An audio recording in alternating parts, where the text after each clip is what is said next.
والشجر يسجدان وفضل زمانا على زمان كما فضل مكانا على مكان وإنسانا على إنسان ونشهد أن لا إله إلا الله وحده لا شريك له لا ضد له ولا ند له ولا مثل له ونشهد أن سيدنا وسندنا وحبيبنا وطبيب قلوبنا ومولانا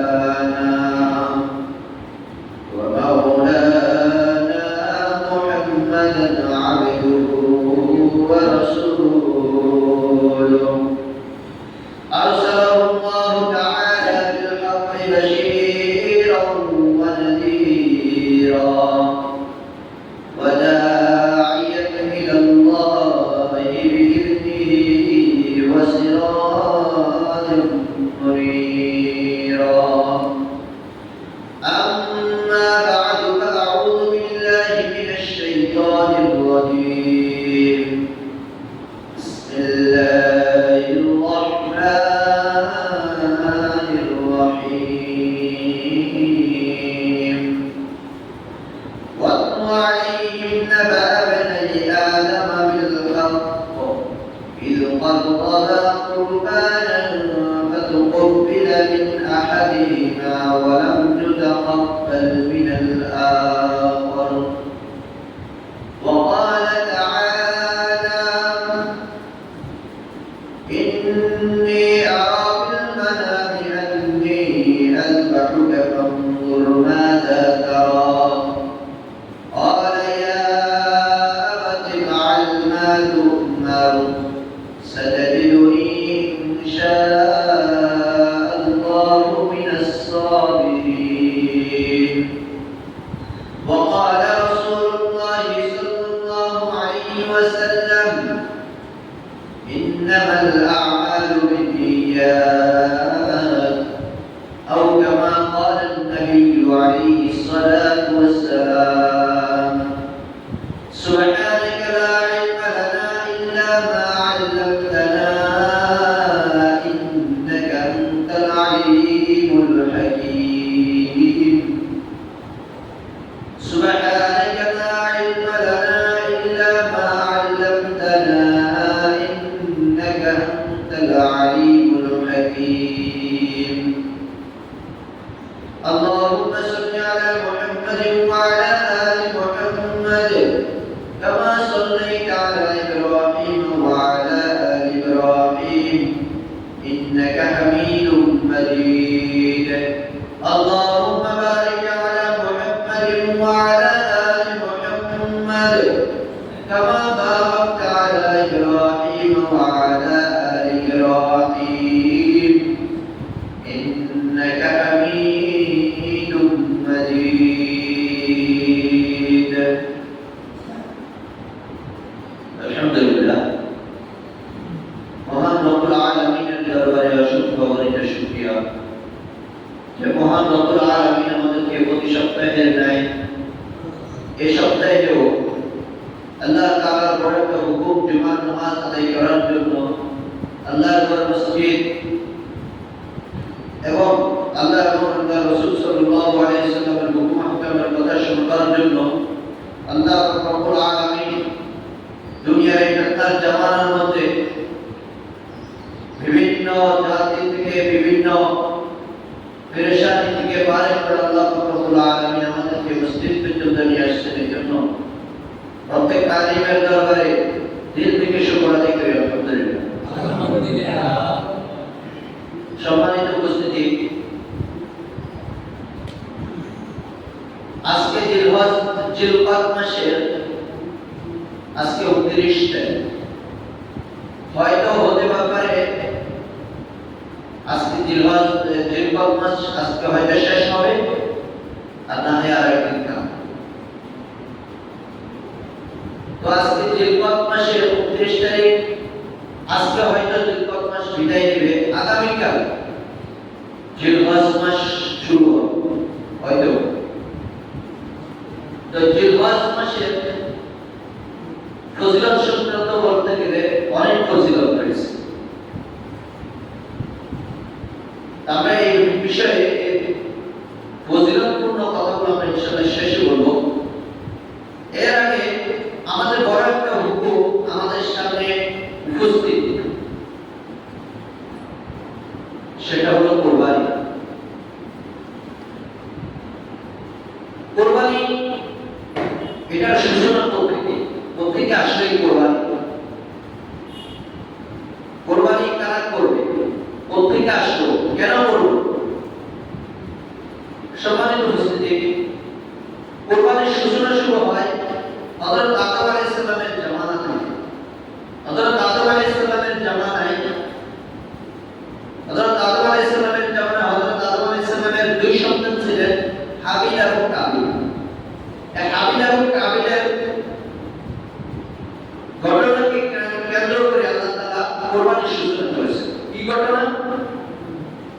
তাদের মধ্যে থেকে তাদের দুই বোন, দুই ভাই হাবিল এবং কাবিল, তাদের বিবাহ নিয়ে বিভিন্ন রকমের ঝামেলা চলতেছে। হাবিল বলতেছে আপনি মেয়েকে বিয়ে করবেন, কাবিল বলতেছে আপনি মেয়েকে বিয়ে করবেন। একটা বোনকে নিয়ে দুইজন তারা, এখন এটার কোনো সমাধান পাচ্ছে না। কিন্তু নিয়ম অনুসারে, আল্লাহ তাআলার হুকুম অনুসারে হাবিলে আপনি মেয়েকে বিয়ে করতে পারেন। তো ওই সময়ে একজন আরেকজনকে বিবাহ করার জন্য আমাদের হাওয়া আলাইহিস সালামের গর্ভের মধ্যে আল্লাহ তাআলা প্রত্যেকবারই আমাদের দুইজন করে ভাই দিতেন, দুইজন করে সন্তান দিতেন, একজন ভাই একজন বোন, এভাবে আল্লাহ তাআলা করেন। তো এবার যদি এবছর যে সন্তানগুলো জন্ম নিয়েছে, যে দুইজন জন্ম নিয়েছে, এর মধ্যে থেকে যে মেয়েটা আছে আর ছেলেটা আছে, ওই ছেলেটাকে মেয়েটা বিয়ে করতে পারবে, মেয়েটাকে ছেলেটা বিয়ে করতে পারবে। পরবর্তীতে যে থাকবে বা পিছনে যে থাকবে তাদের মধ্যে একজন করতে পারবে। তো সিরিয়াল অনুযায়ী কাবিল এবং কাবিল দুইজন একই গর্ভের মধ্যে ছিল। ভাই বোনকে বিবাহ করা যায়? যায় না। এবং কাবিল অনেক যুক্তি দেখাইছে যে আমি আপনাকে বিয়ে করবো, না হবে।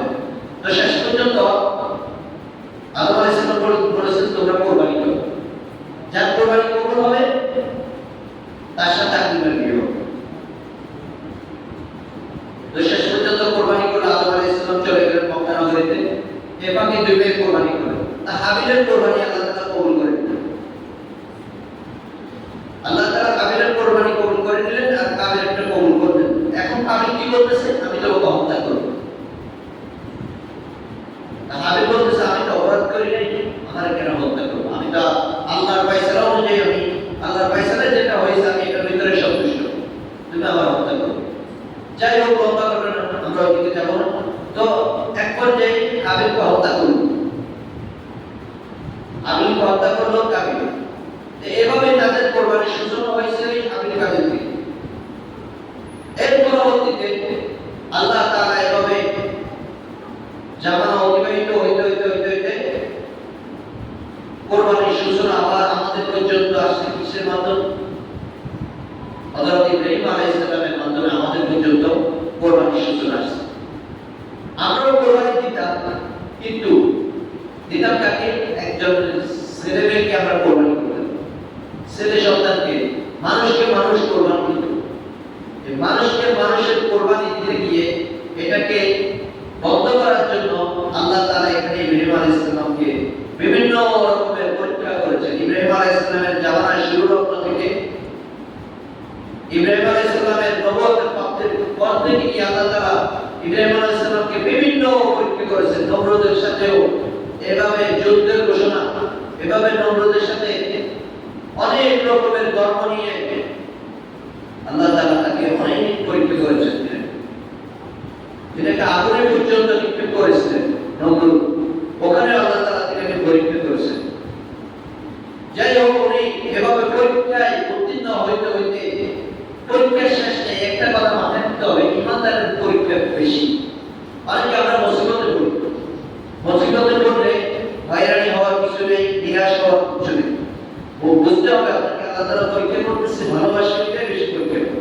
ইব্রাহিম আলাইহিস সালামকে আল্লাহ তাআলা ভালোবাসতেন না, অতি লজ্জিত ভালোবাসতেন। কেমন ভালোবাসতেন? বন্ধু, আল্লাহ তাআলার খাস বন্ধু খলিলুল্লাহ তার নামে খুব ভালোবাসতেন। তারপরেও কঠিন কঠিন পরীক্ষার সম্মুখীন হয়েছে। এভাবে তিনার বয়স অতিক্রম হইতেছে আল্লাহ তাআলা আরো পরীক্ষা করবেন। আল্লাহ তাআলার কাছে ইব্রাহিম আলাইহিস সালাম শেষ বয়সে আল্লাহ তাআলার কাছে একটা সন্তান চাইতেছে। 80 বছর বয়স যখন ইব্রাহিম আলাইহিস সালামের অতিক্রম হয়, তখন ইব্রাহিম আলাইহিস সালাম আল্লাহ তাআলার দরবারে বলতেছেন, হে আল্লাহ, আমাকে একজন সন্তান দান করুন, এক সন্তান। রব্বি হাবলি মিনাস সালিহিন। আল্লাহ তাআলার কাছে ইব্রাহিম আলাইহিস সালাম দোয়া করতেছেন, রব্বি হাবলি মিনাস সালিহিন। ও দয়ার মালিক, আপনি আমাকে একটা নেক সন্তান দান করেন। আল্লাহ তাআলা আমার প্রত্যুত্তরে জবাব দেয়, ফাবাশশারনাহু বিগুলামিন হালিম। আল্লাহ তাআলা ইব্রাহিম আলাইহিস সালামকে সুসংবাদ দিচ্ছেন, সুসংবাদ বলতেছে, আমি শুধু তোমাকে নেককার সন্তান দিব না, ফাবাশশারনাহু বিগুলামিন হালিম, একজন সহনশীল, ধৈর্যশীল একজন সন্তান দান করব।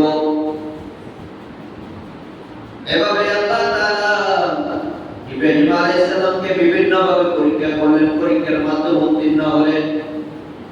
দোয়া করতে করতে 86 বছর বয়সে আল্লাহ তাআলা ইব্রাহিম আলাইহিস সালামের একজন সন্তান দান করলেন। হযরত হাজরা আলাইহিস সালামের গর্ভের মধ্যে একজন সন্তান দান করলেন। 86 বছর হওয়ার পরে আল্লাহ তাআলা একজন সন্তান দান করেছেন। আমরা দুনিয়ার মানুষের কাছে, মাদারের কাছে যে সন্তান চাই, ও আল্লাহ, আমাকে একটা সন্তান দান করো, আমাকে একটা কন্যা সন্তান দান করো, ছেলে সন্তান দান করো। বাবার দরবারে যাই আমরা আল্লাহ তাআলার কাছে সন্তান তালাশ করি। বাবাই কি আমাকে সন্তান দিতে পারবেনি? বাবা সন্তান দিতে পারে, মাজারে সন্তান দেয়। পীর বাবার দরবারে যাইয়া তাবিজ, ধ্যান করা, পানি করা, কত কিছু নিয়ে আসে। ওরে দয়ার মালিক, যদি চাই বৃদ্ধ বয়সে আল্লাহ তাআলা তোমাকে সন্তান দিতে পারে। এটার নমুনা আল্লাহ তাআলা হযরত ইব্রাহিম আলাইহিস সালামের মাধ্যমে দেখাইয়া দিলেন। ও দুনিয়ার মানুষ,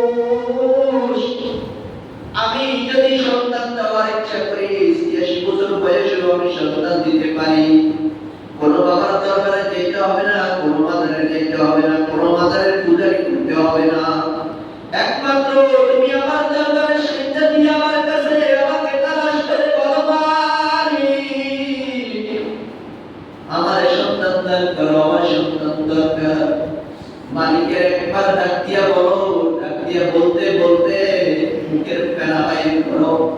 যদি মালিক না দেয়, তখন বলতে পারো, আমি তো আল্লাহর কাছে ফেলা এসেছি, গুনাহ পরিত্যাগ করেছি। আল্লাহ তাআলাকে ডাকতে ডাকতে আমার 80 বছর 86 বছর পার হয়ে গেছে, আমার আল্লাহ সন্তান দেয় নাই। আল্লাহ যদি ইব্রাহিম আলাইহিস সালামকে দিতে পারে, আপনাকে কেন দিবে না? আল্লাহ 86 বছর বয়সে আল্লাহ তাআলা সন্তান দান করতে পারে, এর দ্বারা বোঝা যায়। তো যাই হোক, আল্লাহ তাআলা ইব্রাহিম আলাইহিস সালামকে সন্তান দান করলেন।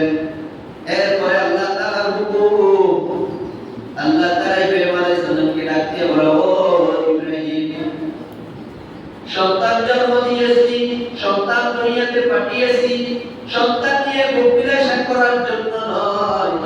সন্তানকে পাইয়া তো আনন্দিত হইও না, সন্তানকে রেখে আমার ইবাদতের মধ্যে মগ্ন হও, আমার তালাশে বের হয়ে যাও, আমাকে ডাকতে শুরু করো। সন্তানের মায়া যদি করো, তাহলে তুমি আমাকে ডাকতে পারবা না, আমাকে পাইবা না। আমি তোমাকে দিয়েছি, আমি দুনিয়াতে তোমাকে পাঠিয়েছি আমার ইবাদত করার জন্য, সন্তানের মায়া করার জন্য নয়। সন্তানের ভালোবাসায় এত সিদ্ধ হওয়ার প্রয়োজন নাই। এটা দুনিয়া, তোমার আখিরাতের তালাশে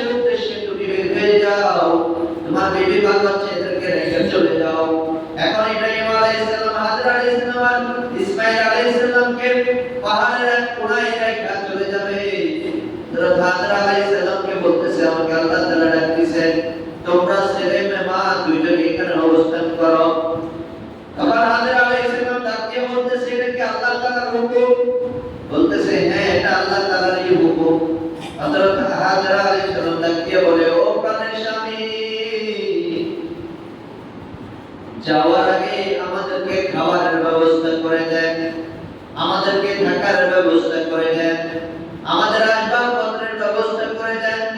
হযরত ইব্রাহিম আলাইহিস সালাম এভাবে 3-4 দিনের খাবার জোগাড় করে দিয়ে চলে গেলেন এবং আল্লাহ তাআলার কাছে দোয়া করলেন যে এই জায়গায় আল্লাহ তাআলা হুকুমে রেখে গিয়েছেন ওই জায়গার ভিতরে যেন ঘনবসতি হয়, পানির ব্যবস্থা হয়, আবার ফল ফলাদিরও ব্যবস্থা হয়।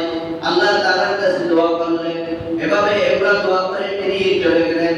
চলে যাওয়ার পরে হযরত ইব্রাহিম আলাইহিস সালাম উনি আল্লাহ তাআলার সান্নিধ্য অর্জন করার জন্য পাহাড়ের চূড়ায় ওখানে গিয়ে আল্লাহ তাআলার ইবাদত করে। আর এদিকে হাজরা আলাইহিস সালাম ছেলেকে নিয়ে চটপট চটপট চটপট করতেছে। এভাবে 3 দিনের খাবার যখন অতিক্রম হয়ে যায়, 3 দিন পর কোনো খাবার নাই, চতুর্দিকে খাবার বিহীন এলাকা, চতুর্দিকে শুধু মরুভূমি আর মরুভূমি, কোনো দিকে খাবার পাওয়া যায় না। খাবারের তালাশে কত দিকে ছুটে, কোনো দিকে এক ফোঁটা পানিও পায় না, ফলও পায় না। আল্লাহ তাআলার দরবারে কত অনুদানের ইসমাইলের জন্য খাবারের ব্যবস্থা করার কোনো জায়গায় খাবার পায় না। শিশু ইসমাইল এভাবে কান্নায় বিচলিত হয়ে গেছে। পানির জন্য পিপাসায় মা ছেলে দুজনেই পানির জন্য পিপাসায় কাতরাচ্ছে। এরপরে একবার এদিকে ছুটে একবার ওইদিকে ছুটে সাফা মারওয়া নাম শুনছেন? সাফা মারওয়া এই প্রান্ত থেকে ওই প্রান্ত পর্যন্ত দৌড়ায় আর দৌড়ায়। ওই দিকে দেখা যায় পানির মধ্যে কি জানি ঝিলিক ঝিলিক করে। হযরত হাজরা আলাইহিস সালাম দৌড়ায় গেলেন, যায় মনে করতেছেন ওখানে পানি ঝিলিক ঝিলিক করতেছে। যায় দেখে উত্তপ্ত গরম, গরমের মধ্যে পানি, গরম পানি চিকচিক করে না? গরম পানি চিকচিক করতেছে, মনে হয় জানি ওখানে পানি আছে। যায় দেখে পানি নাই। একবার সাফা মারওয়ার কাছে যায়, একবার ছেলের কাছে আসে, আবার দৌড়াইয়া সাফা মারওয়া, আবার ছেলের কাছে দৌড়াইয়া দৌড়াইয়া এভাবে 7 চক্কর দিলেন।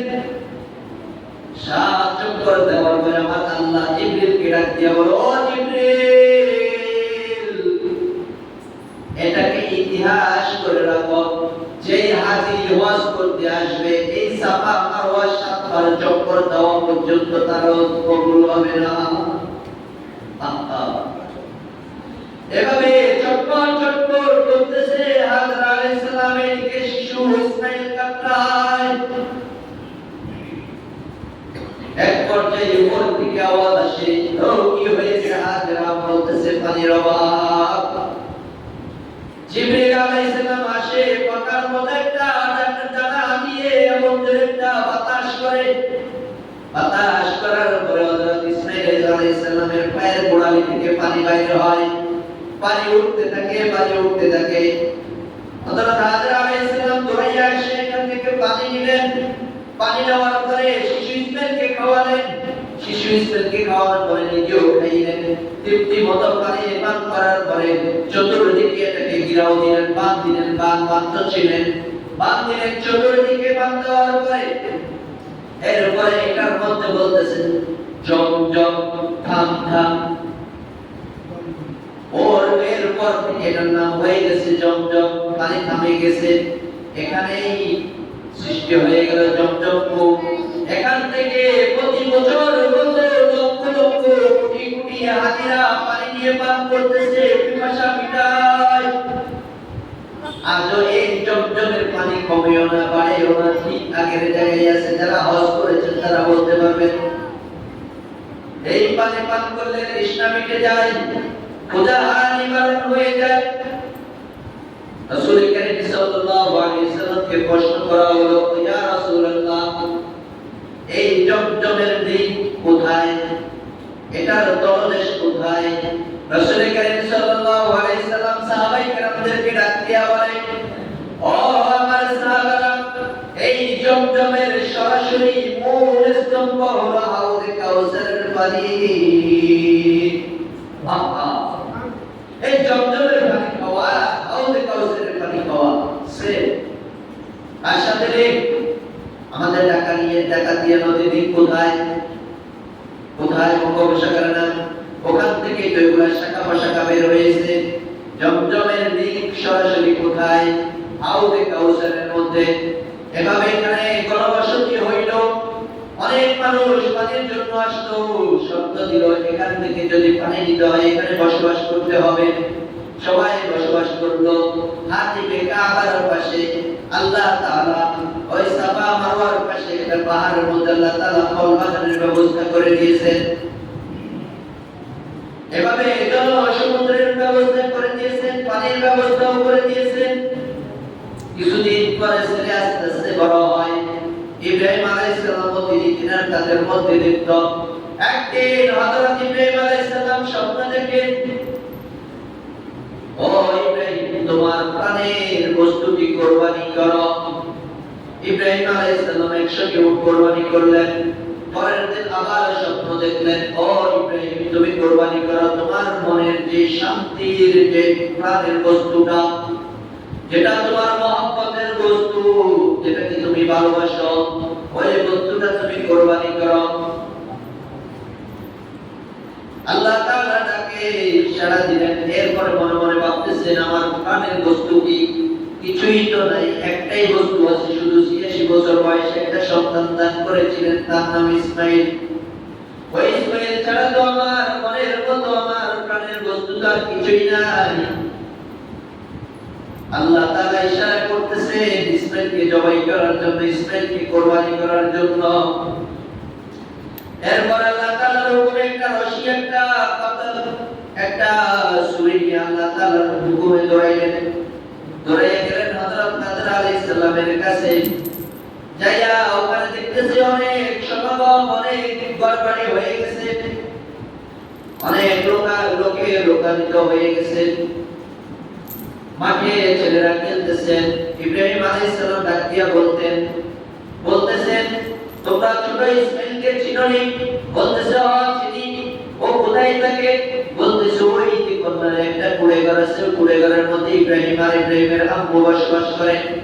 দৌড়াইয়া গেলেন, যাইয়া দেখতেছেন ইব্রাহিম আলাইহিস সালাম নিজের পুত্রকে ইসমাঈল আলাইহিস সালাম সামনে ডাক দিয়া বলে, ওরে বাবা আমি তোর বাবা, আয় আয় আমার বুকে আয়। ইসমাঈল আলাইহিস সালাম ডাক দিয়া বলে, আপনি কে? আমি তো চিনলাম না। ইব্রাহিম আলাইহিস সালাম বলতেছে আমি তোমার বাবা। ওইদিন থেকে হাজরা আলাইহিস সালাম এসে বলতেছে, ও প্রাণের স্বামী আপনি কখন আসলেন? ইনি আপনার ছেলে ইসমাঈল। ইসমাঈলকে ডাক দিয়ে বলে, ও বাবা এটা তোমার আব্বা। ইব্রাহিম আলাইহিস সালাম বলতেছেন ছেলেকে গোসল করাইয়া দাও, সাজগোজ করাইয়া দাও, ছেলেকে নিয়ে দাওয়াতে যাব।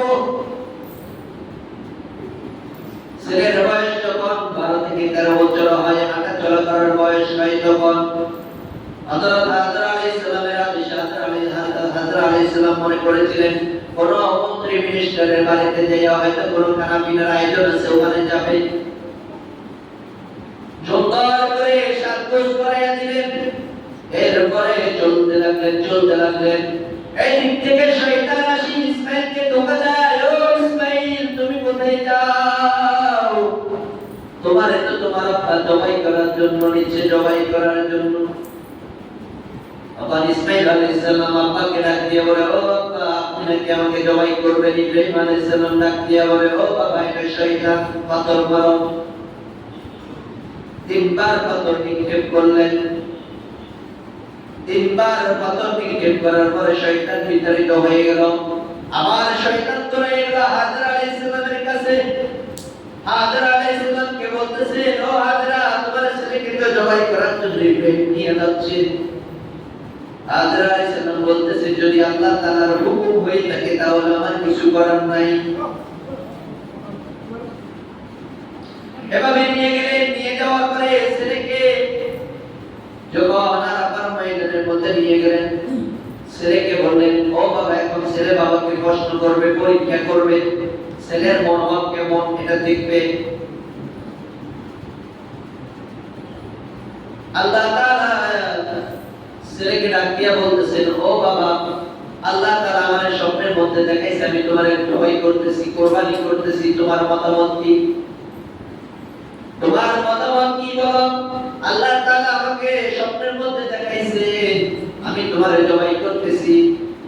এরপরে ছেলে আর বাবার মধ্যে কথোপকথন, ইন্নী আরা ফিল মানাম আন্নী আযবাহুক ফানজুর মাযা তারা قال يا أبت افعل ما تؤمر ছেলে উত্তর দেয় কি দেখেন قال يا أبت افعل ما تؤمر ও আমার প্রাণের আব্বা আপনাকে আল্লাহ তাআলা যে আদেশ করেছে ওটাই আপনি করেন সাতাজিদুনি ইনশাআল্লাহু মিনাস সাবিরিন ছেলে ডাক দিয়া বলে ও বাবা আপনি আমাদের ধৈর্যশীলদের মধ্যে একজন পাবেন সুবহানাল্লাহ বাবার কষ্ট কেমন ছেলের উত্তর কেমন আর আমাদের সমাজের মধ্যে আব্বা যদি ছেলের একটু কথা 19-20 বলে খাবো না ভাত আজকে পরে আসবো না আমার উপরে কথা আমার ছেলে যদি বাবার সাথে কথা বলে কোনো মহব্বত নাই মায়া মহব্বত কিছু নাই কমে গেছে এগুলো সমাজ থেকে কমে গেছে কেমন বাবা ইব্রাহিম কেমন ছেলে ইসমাইল বাবা বলেছে কুরবানি করবে আর ছেলে বলতেছে আব্বা আপনাকে যে আদেশ করা হয়েছে আপনি পালন করেন আমাদের সমাজে যদি আব্বা যদি কয় তো আমি জবাই করব জবাই করবা আসো উল্টা ছেলে আছে আছে কেমন বাবা কেমন ছেলে সাতাজিদুনি ইনশাআল্লাহু মিনাস সাবিরিন আমাদের ধৈর্যশীলদের মধ্যে একজন পাবেন আপনি আপনার কাজ করেন তবে বাবা আপনি যে জবাই করবেন আপনি আমার হাত পা গুলা বাঁধবেন আমার পা গুলা বাঁধবেন আপনার চোখটা বন্ধ করবেন চোখটা বাঁধবেন কেন যদি জবাই করতে যান তখন মায়া লাগবে মায়ার কারণে আল্লাহর হুকুমটা আপনি পালন করতে পারবেন না দয়া করে আপনার চোখটা বাইটা আপনি আমাকে জবাই করবেন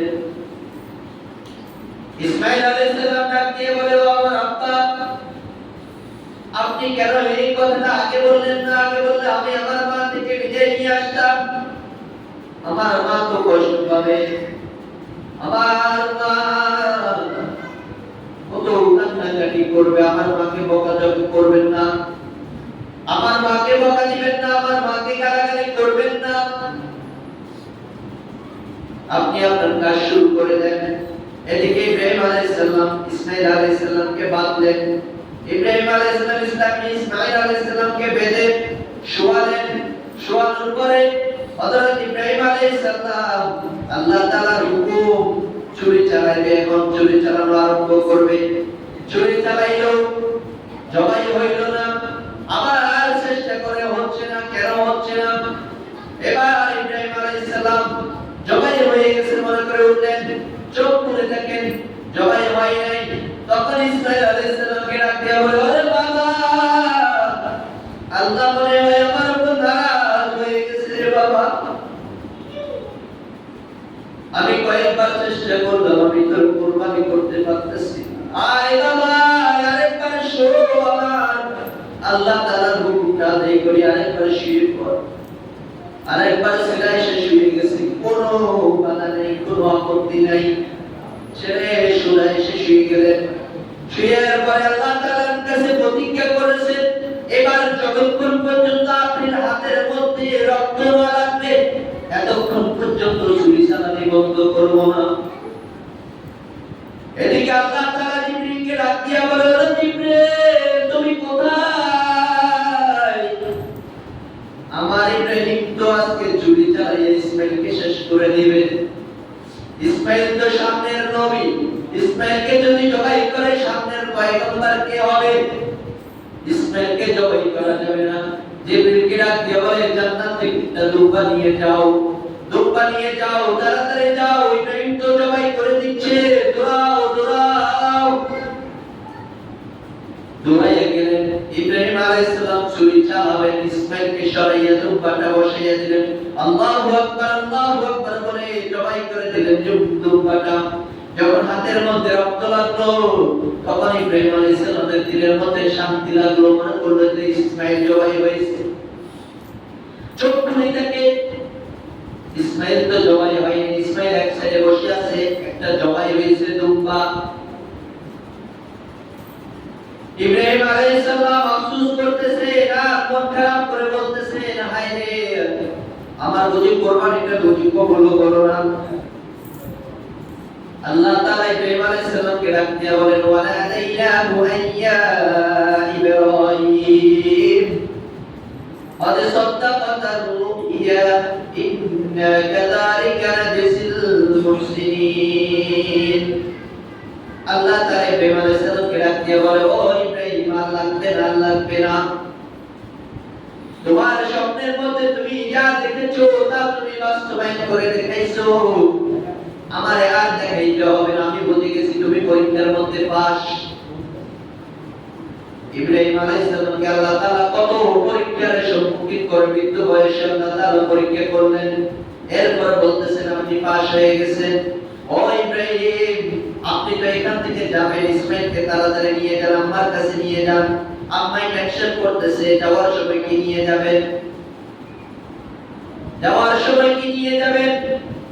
ওর সময় দুম্বার গোশতগুলা ইসমাইলের আম্মার জন্য হাদিয়া নিয়ে যান। এটাই হলো কুরবানির সূচনা। এই হযরত ইব্রাহিম আলাইহিস সালাম থেকে নিয়ে এই পর্যন্ত, ওই দিন যদি আল্লাহ পাক যদি দুম্বাটা না দিতেন, আজ পর্যন্ত আমাদের কাছে কুরবানি আসতো আমাদের স্মৃতিসত্তা।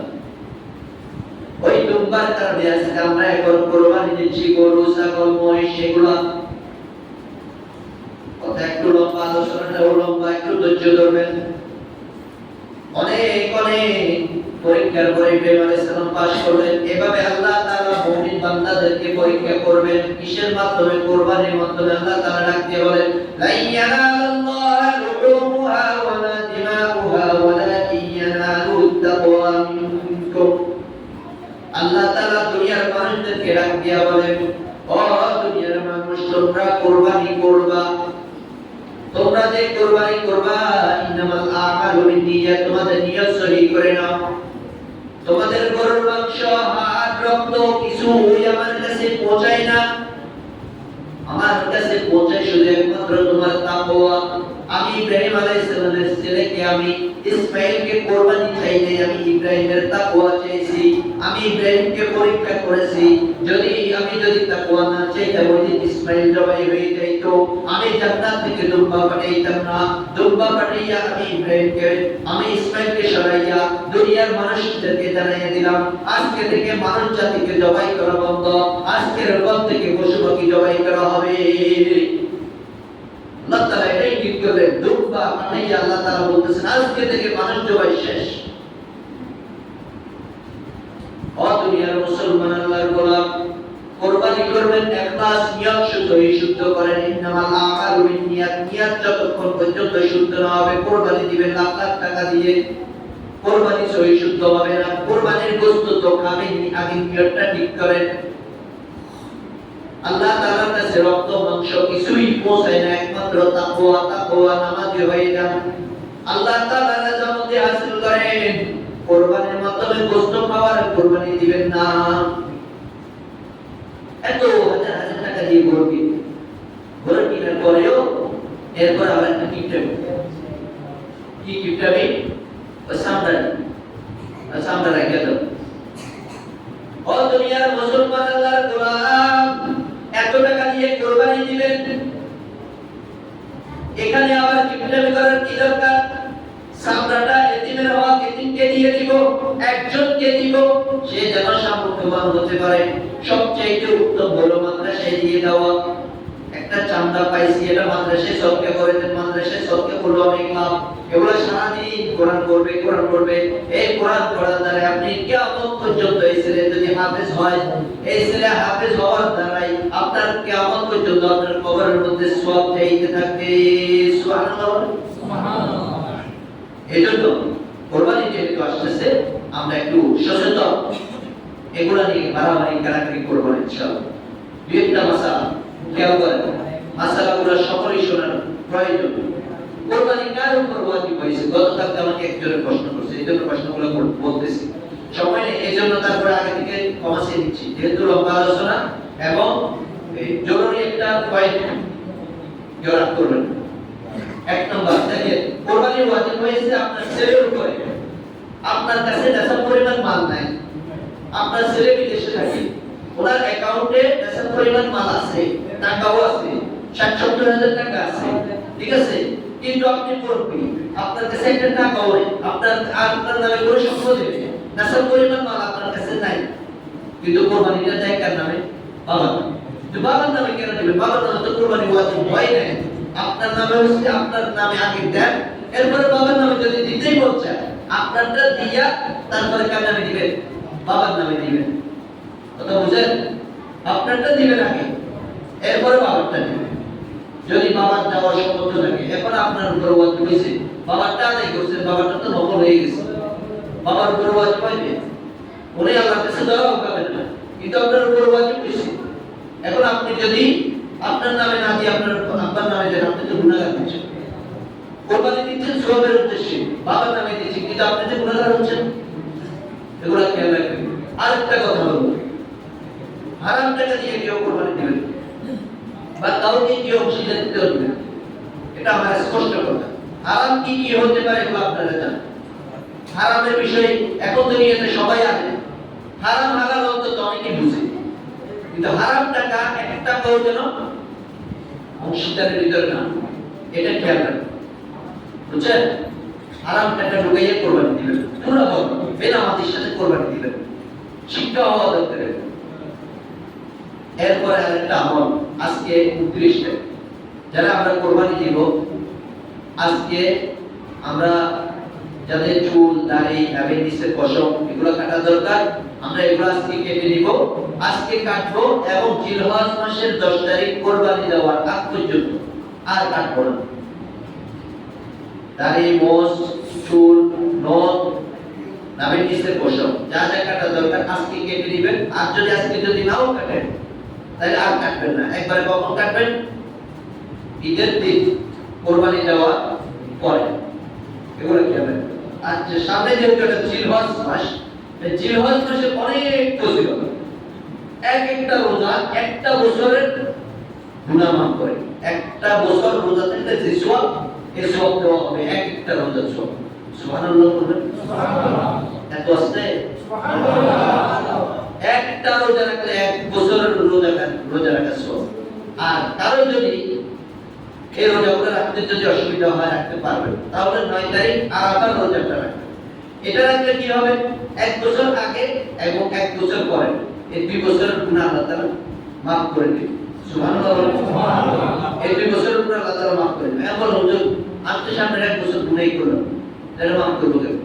মুহাদ্দিসিন কেন বলেন যে এক বছর সামনে দিয়ে সে গুনাহ করবে, এই গুনাহ থেকে আল্লাহ তাআলা তাকে হেফাজত করবে, বুঝছেন? গুনাহ করবে না মানে হলো কি? মাফ করে দিবে মানে আল্লাহ তাআলা এই জিনিসগুলো থেকে, গুনাহগুলো থেকে তাকে আল্লাহ তাআলা মাফ করবে। তো এইজন্য এই আমলগুলো করার চেষ্টা করবেন। জিলহজ মাস অনেক গুরুত্বপূর্ণ মাস, বেশি বেশি আমল করবেন, নফল আমল, নামাজ পড়বেন, কোরআন তেলাওয়াত করবেন, কোরআন তেলাওয়াত করাবেন, এরপরে নিজে নফল ইবাদত করবেন, বেশি বেশি করবেন। আল্লাহ তাআলা আমাদেরকে এই কথাগুলোর উপর আমল করার তৌফিক দান করুন। ওয়া মা তাওফীকি ইল্লা বিল্লাহ।